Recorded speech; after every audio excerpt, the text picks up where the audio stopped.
Hello dear friends, welcome back to the Hindi class of 6th grade. Dear friends, today we will start our next chapter, Maharishi Charak. This is your second chapter of third semester. Okay? पाठ के बारे में इसमें इस पाठ में है क्या? भारत में प्राचीन काल से ही ज्ञान विज्ञान की सुदृढ़ परंपरा रही है। यहाँ अनेक विद्वानों और मनीषियों ने जन्म लिया और अपने ज्ञान का प्रकाश संपूर्ण जगत में फैलाया।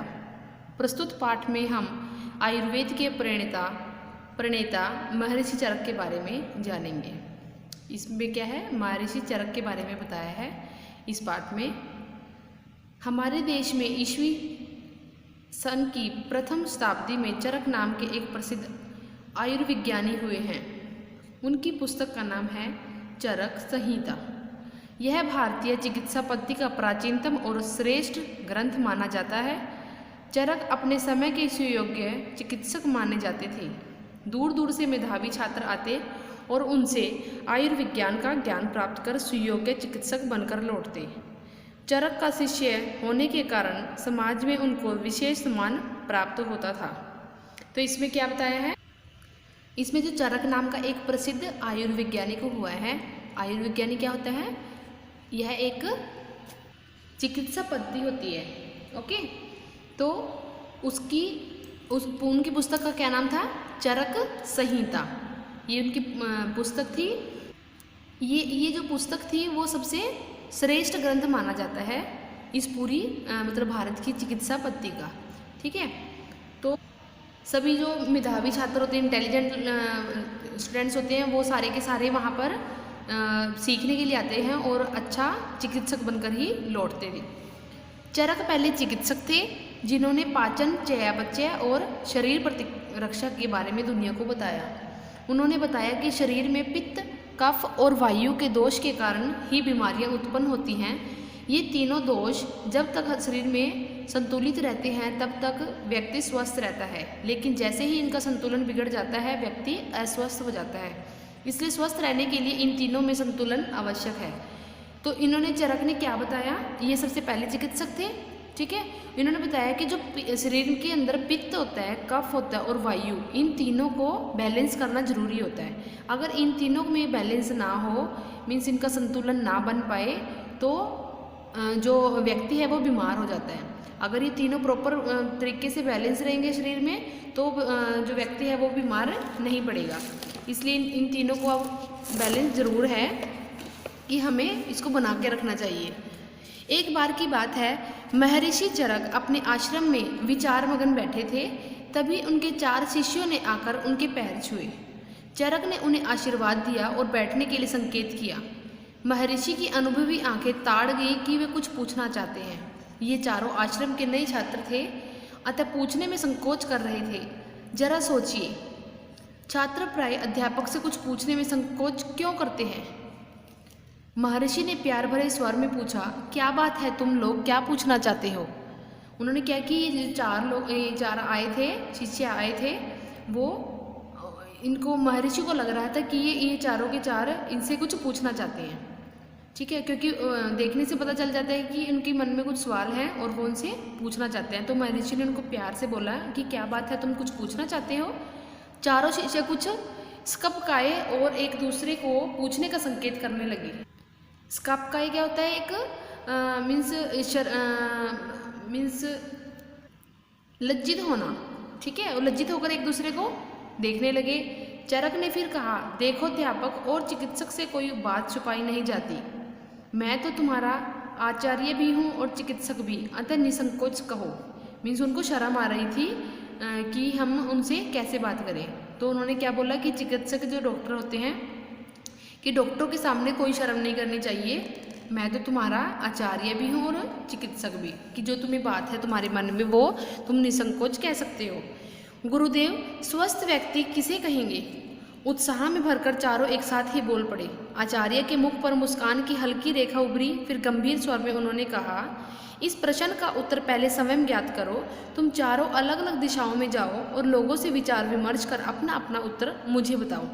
गुरु के आदेश पर चारों शिष्य चल पड़े। एक पूर्व को गया तो दूसरा पश्चिम को, तीसरा उत्तर को, चौथा दक्षिण को।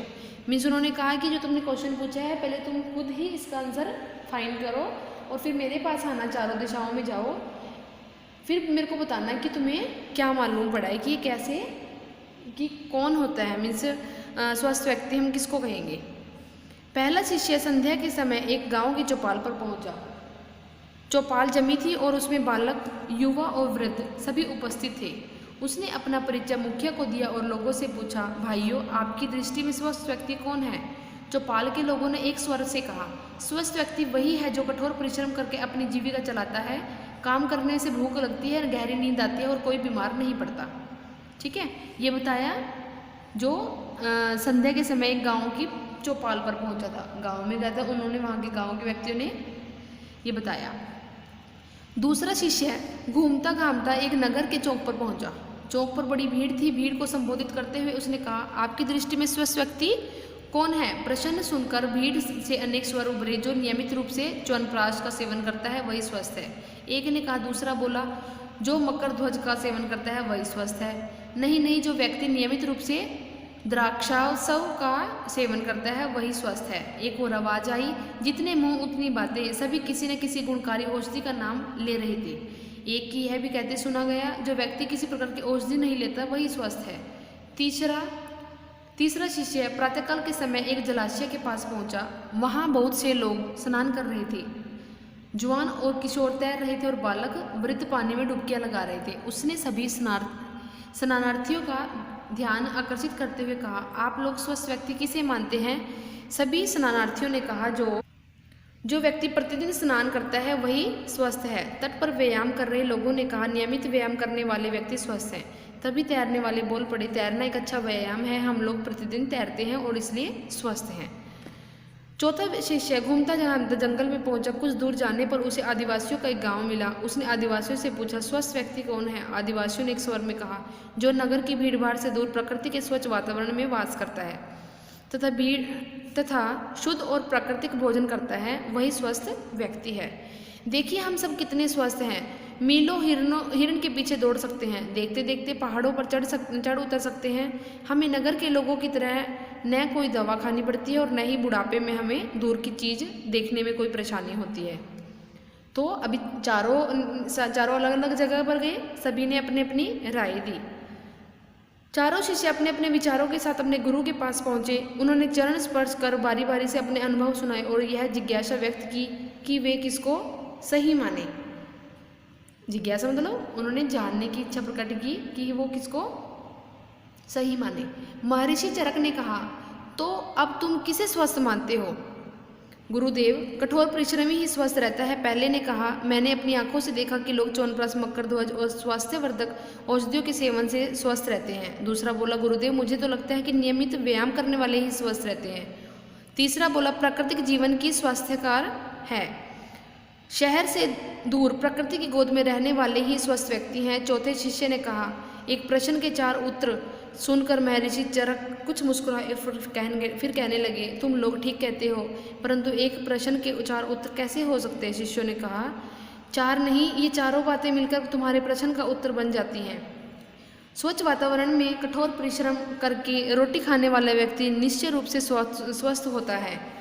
शरीर को स्वस्थ एवं शक्तिशाली बनाए रखने के लिए पौष्टिक आहार आवश्यक है। स्वच्छ हवा, पानी, धूप भी अत्यंत उपयोगी हैं। व्यायाम से शरीर गठीला और मजबूत होता है।